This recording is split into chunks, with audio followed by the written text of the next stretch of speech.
the topic in continuation with this. So we know what is the final product of spermatogenesis is the sperm, and the final product of oogenesis is the ovum. So let's see the structure of the sperm and the ovum in detail. The sperm has the head,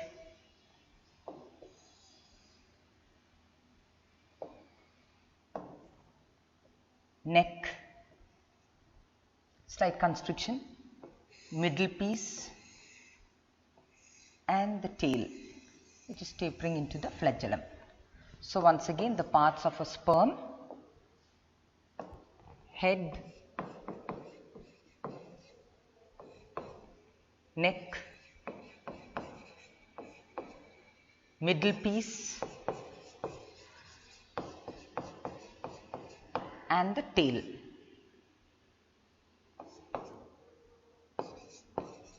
Which has the flagellum. Now the head comprises of a cap-like structure at the anterior end. See, there is a cap-like structure. This cap-like structure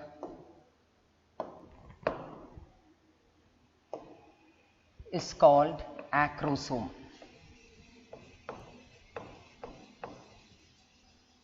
It contains sperm license.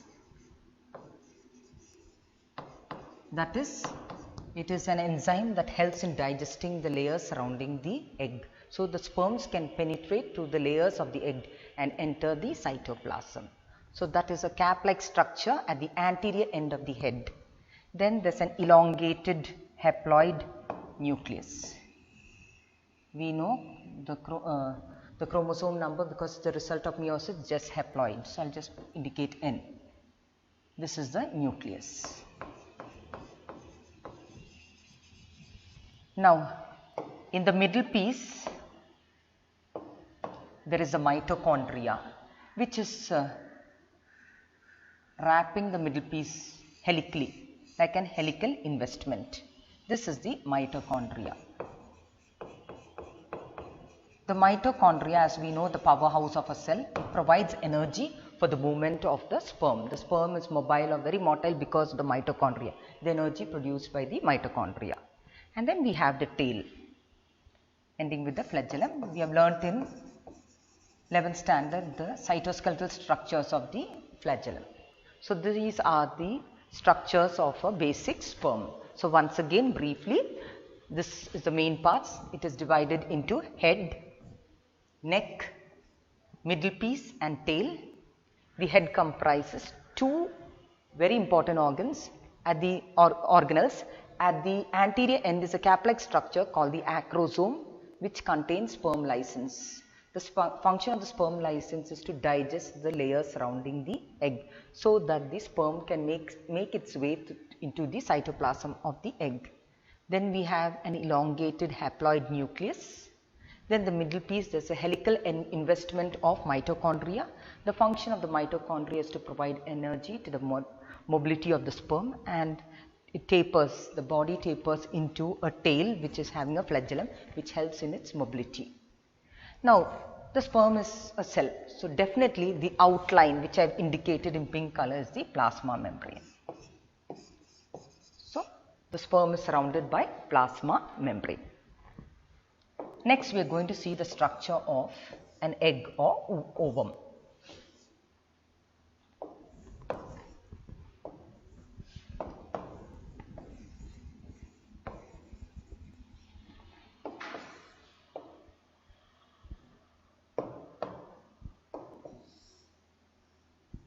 Ovum is spherical.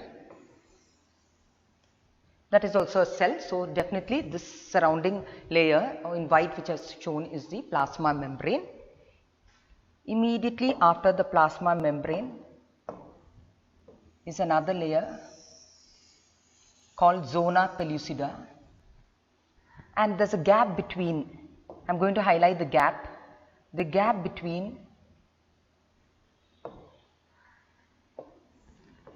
the plasma membrane and the zona pellucida is the perivitelline space. So let me label the parts.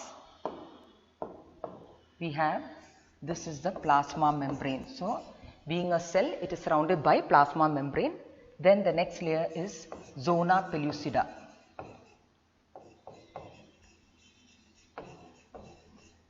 And the gap between Zona Pellucida and the plasma membrane is a space called the perivitelline space.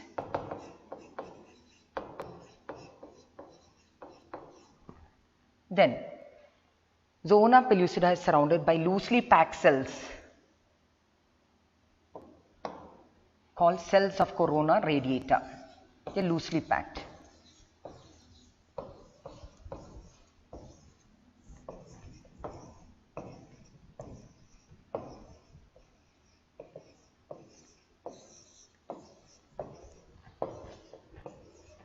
So, the loosely packed cells surrounding the Zona Pellucida is the corona radiata. Cells of the corona radiata. And definitely this has a nucleus which is haploid. It has a nucleus which is haploid indicated. N indicates haploidy.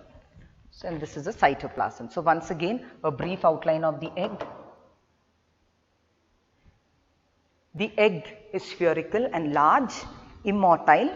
It is, being a cell, it is surrounded by plasma membrane, and the plasma membrane is surrounded by Zona Pellucida, which is indicated in pink color, and the gap between the plasma membrane and the Zona Pellucida is a space called perivitelline space, and the Zona Pellucida is covered by loosely packed cells called corona radiata. So, these are the structures of the male gamete and the female gamete. I hope you understood today's slot.